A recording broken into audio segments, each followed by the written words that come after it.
જય ગિરનારી મિત્રો, સ્વાગત છે તમારું આજના આપણા એક નવા બ્લોગમાં. અત્યારે હાલ છે આપણે જુનાગઢ. પરિક્રમા વખતે આપણે પરિક્રમા કરેલી, પણ ટ્રાફિકના હિસાબે આપણે ડુંગરો ચડવાનું રહી ગયેલું. તો અત્યારે બધા મિત્રો સાથે આવેલા છીએ જુનાગઢ. આજનો પ્લાન ગિરનાર ચડવાનો છે અને આપણી સાથે રાજુભાઈ હોય છે અવારનવાર, રમેશભાઈ બારૈયા, મુનાભાઈ તો આપણી હોય છે અવારનવાર, હિતેશભાઈ નવા જોડાણા છે અને આપણે રમેશભાઈ અને રાજુભાઈ આપણે રોપવે દ્વારા આવે છે ઉપર. આપણી સાથે મુનાભાઈ અને હિતેશભાઈ બંને સીડી દ્વારા આવે છે. તો જઈએ ગિરનારના 9999 પગથિયા ચડવા માટે અને મળીએ આગળ. જોતા રહેજો, બહુ મજા આવશે. હાલો રમેશભાઈ, મળીએ ઉપર અંબાજી. જય ગિરનારી. ગિરનારની તળેટી તરફ જઈએ છીએ અને આખું રિનોવેશન કામ ચાલુ છે રોડનું. અહીંયાથી ને જે જમણા હાથ ઉપર જે રસ્તો જાય છે એ કાશ્મીરી બાપુના આશ્રમ તરફ જાય છે, કે જ્યાં આપણે અવારનવાર જઈએ છીએ. સામેથી ગિરનારની સીડીઓ ચાલુ થાય છે. તો અહીંયાથી ગિરનારના પગથિયા ચાલુ થાય છે અને આ ગિરનાર પર પ્લાસ્ટિક પર જોરદાર પ્રતિબંધ છે. કોઈ પણ પ્લાસ્ટિકની વસ્તુઓ લઈ જવા દેતા નથી, જેથી કરીને એની કાળજી રાખવી. અહીંયાથી આપણી ગિરનારની 9999 સીડીઓ ચાલુ થઈ છે અને જેમ અહીંયા સૂચના દર્શાવ્યો એ પ્રમાણે પ્લાસ્ટિક લઈ જવાની સખત મનાઈ છે અહીંયા. તો આવી રીતે અહીંયા પ્લાસ્ટિક બધું આવી રીતે કઢાવી નાખતા હોય છે. સરસ મજાનું હનુમાનજીનું મંદિર છે અને અહીંયાથી આપણું આ ગિરનારનું પહેલું પગથિયું. જય ગિરનારી. અને અહીંયાથી જ આપણી આ ગિરનાર પરની યાત્રા ચાલુ થાય છે. જય ગિરનારી.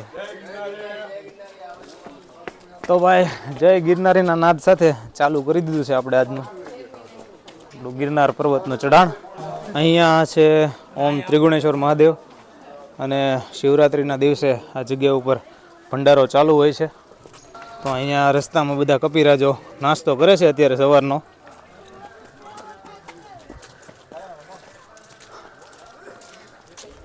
જય માતાજી. મુનાભાઈ છૂટા આપી દેજો ને માતા. ભાઈ ઘરેથી ઉતાવળમાં નીકળતા આપણા કેમેરાનું મેગ્નેટિક માઉન્ટ ભૂલાઈ ગયું હતું. અહીંયાથી ભાઈ પાસેથી આ મોબાઈલની સેલ્ફી સ્ટિક લીધી છે અને આવી રીતે જુગાડ કર્યો છે કંઈક કેમેરાનો. મુનાભાઈની પણ ઘણા ટાઈમથી ઈચ્છા હતી ગિરનાર ચડવાની અને આપણે પણ લગભગ 7-8 વર્ષથી ચડ્યા નથી. તો આજે સરસ મજાનો લાવો મળ્યો છે ગરવાગઢ ગિરનાર ચડવાનો.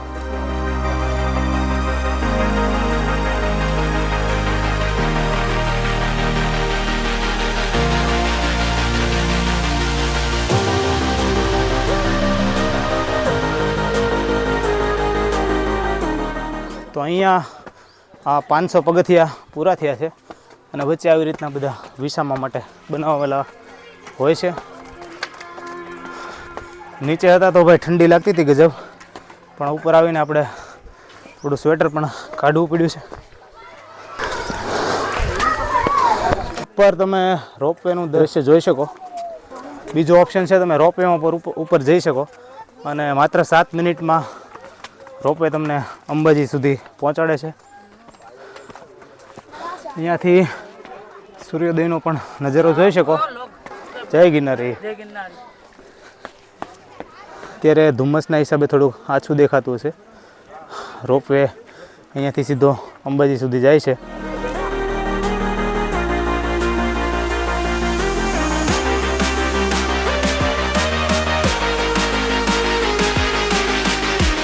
તો ગિરનાર પર આવી રીતે વચ્ચે સરસ મજાની પાણીની વ્યવસ્થાઓ છે, કારણ કે પ્લાસ્ટિકના પ્રતિબંધની હિસાબે પ્લાસ્ટિકની જે સાદી બોટલો આવે છે એ ગિરનાર ઉપર લાવવા નથી દેતા અને રસ્તામાં ક્યાંય વેચવા પણ નથી દેતા. તો 1500 પગથિયા જેવું ચડી ગયા છીએ અને અહીંયાથી સરસ મજાનો ગિરનારનો નજારો જોઈ શકો.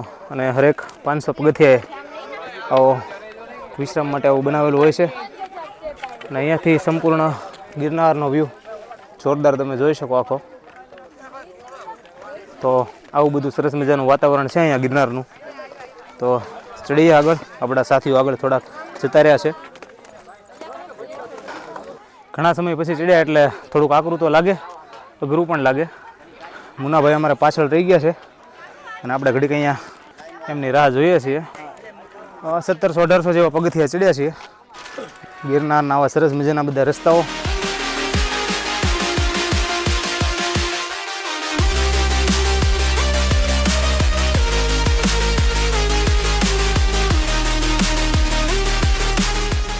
વચ્ચે પથ્થર ઉપર પણ આવી રીતે માર્કિંગ કરવામાં આવે છે અને જેમ આગળ કીધું દરેક 500 પગથિયા પર આવી રીતે નાનું એવું વિશ્રામ ગૃહ બનાવેલું હોય છે. ગિરનાર પર્વતના 2000 પગથિયેથી અહીંયાથી આ શ્રી વેલનાથ બાપુની સમાધિ આશ્રમ પર જવાનો રસ્તો છે. અહીંયા સંત શ્રી વેલનાથ બાપુની સમાધિ છે. આપણે નીકળ્યા છીએ વેલનાથ બાપુની સમાધિના દર્શન કરવા માટે, કારણ કે ગિરનાર પર્વત ચડતા આવે એ રસ્તામાં નજીકમાં જે જગ્યાઓ આવતી હોય એના દર્શન કરતા જઈએ. કારણ કે ગિરનાર એક આખો રહસ્યમય પર્વત છે અને એની અંદર ઘણા બધા સાધુ સંતોની સમાધિઓ તેમજ ઘણી બધી રહસ્યમય જગ્યાઓ પણ આવેલી છે અને અતિ પ્રાચીન જૂના મંદિરો પણ આ ગિરનારની અંદર આવેલા હોય છે, જે ઘણા લોકો એ જોયા પણ નથી હોતા. તો જઈએ છીએ આપણે અત્યારે વેલનાથ બાપુની સમાધિના દર્શન કરવા માટે. વેલનાથ બાપુની સમાધિના દર્શન કરવા માટે આવે એ બધા કાચી કેડીનો રસ્તો હોય છે, કોઈ પગથિયા કે એવું નથી, જેથી જાળવીને ચાલવું. તો અહીંયા વેલનાથ બાપુની સમાધિ પાસે આપણે પહોંચી ગયા છીએ અને સરસ મજાની અહીંયા વિશ્રામ કરવા માટે જગ્યા છે, તેમજ પીવાની પાણીની પણ વ્યવસ્થા છે. અને અહીંયા એક મહંત પણ છે જે અહીંયા સંચાલન કરે છે. જય ગિરનારી. બાપુ પોતે અહીંયા રહે છે. बाहर भी रहते हैं, यात्रा करते रहते भारत भ्रमण. अच्छा. पूरे भारत पे आश्रम होते हैं तो वही रुकते हैं, कई जगह यही आते हैं. ये परंपरा निभाना पड़ती है. बराबर. अभी गिरनार पे रहते हैं, अभी उत्तराखंड जाते हैं. तो जैसे बताया महात्मा पूरे भारत भ्रमण करते हैं और जो भी है सीधा नर्मदा मैया का परिक्रमा चालू है. अच्छा. नर्मदा मैया का नर्मदा मैया का परिक्रमा चालू है. તો આવી રીતે આ બધું સાદું જીવન હોય છે, તમે જોઈ શકો. ને જય ગિરનારી. તો જઈએ આપણે પણ ગિરનારી સંત એવા વેલનાથ બાપુના સમાધિના દર્શન કરવા માટે. ગિરનારમાં કે કોઈ પણ જગ્યાએ આવી રીતે જંગલમાં રસ્તા હોય છે, યાદ રાખવા માટે આવા બધા માર્કિંગ કરેલા હોય છે કલરના તેમજ ચૂનાના, જેથી યાત્રાળુઓ કે કોઈ દર્શનાર્થીઓ ભૂલા ન પડે. અને આવો રસ્તો છે ભાઈ વેલનાથ બાપુની સમાધિ તરફ જવાનો. તો આવો અદ્ભુત નજારો છે આ ગિરનારનો, તમે જોઈ શકો. અને અહીંયાથી તમને દેખાય કે ઊંચામાં ઊંચી આ ટેકરી છે અને અહીંયા સામે વેલનાથ બાપુની સમાધિ. અને ભાઈ આવો નજારો છે ને લગભગ ક્યાંય જોવા નથી મળતો. પછી આગળ ઘણું સારું સારું જોવાનું બાકી છે. અને આવી અઢળક રહસ્યમય જગ્યાઓ આ ગિરનારની અંદર પડી છે ભાઈ. પણ ગિરનારને આખો ખોળવો પડે, ખૂંદવો પડે અને ગોતવું પડે ભાઈ. તો ભાઈ સુંદર મજાની જગ્યા તમે જોઈ શકો. આપણે પહોંચી ગયા છીએ વેલનાથ બાપુની સમાધિએ. અને અહીંયા છે આ વેલનાથ બાપુનો ધૂણો, તેમજ અહીંયા જે આ બતાય છે તમને જે વેલનાથ બાપુની સમાધિ છે. અને એકદમ ભાઈ જોરદાર વાતાવરણ છે અહીંયાનું અને એકદમ ચિલ્ડ ઠંડુ. ગિરનાર ફૂલ ઓન એસીમાં હોય એવું લાગે છે. અને બાકી તમે અહીંયાનો નજારો જોઈ શકો. આપણે પહેલાં વેલનાથ બાપુના દર્શન કરીએ સરસ મજાના, અને પછી તમને અહીંયાનો આખો એક ડ્રોન દ્વારા સીન બતાવું કે કેવા લોકેશન ઉપર છીએ આપણે. અને અમારા મુનાભાઈ વેલનાથ બાપુની માળા કરવા માટે બેઠા છે.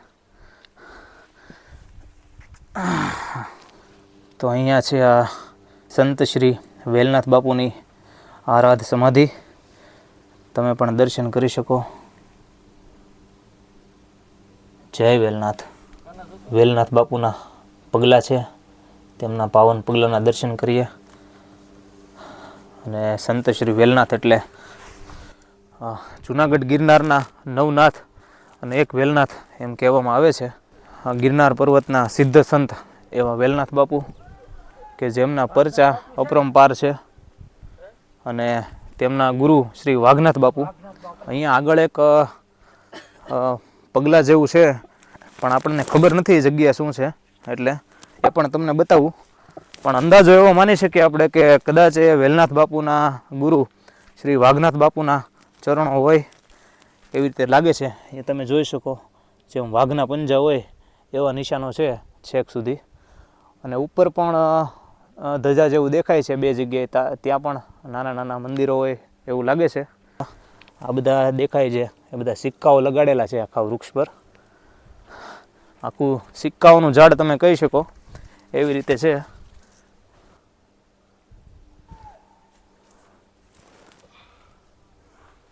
જંગલના જોગી વેલનાથ.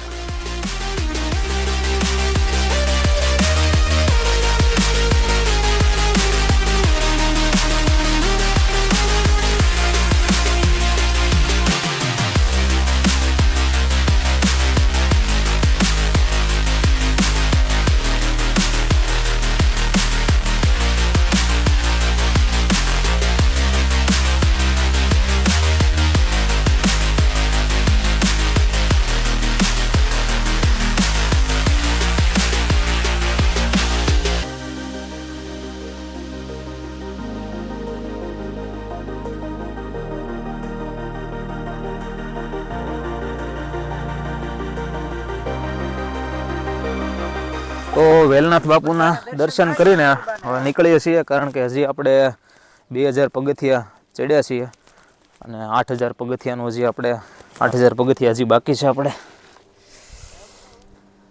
તો ઘડીકભાઈ અમારા મુનાભાઈની એની યારે ફોટોગ્રાફી કરીએ છીએ ભાઈ. અહીંયા હિતેશભાઈ પાડે છે ભાઈ, જોવો અમારો ફોટો સારો પાડજો ભાઈ.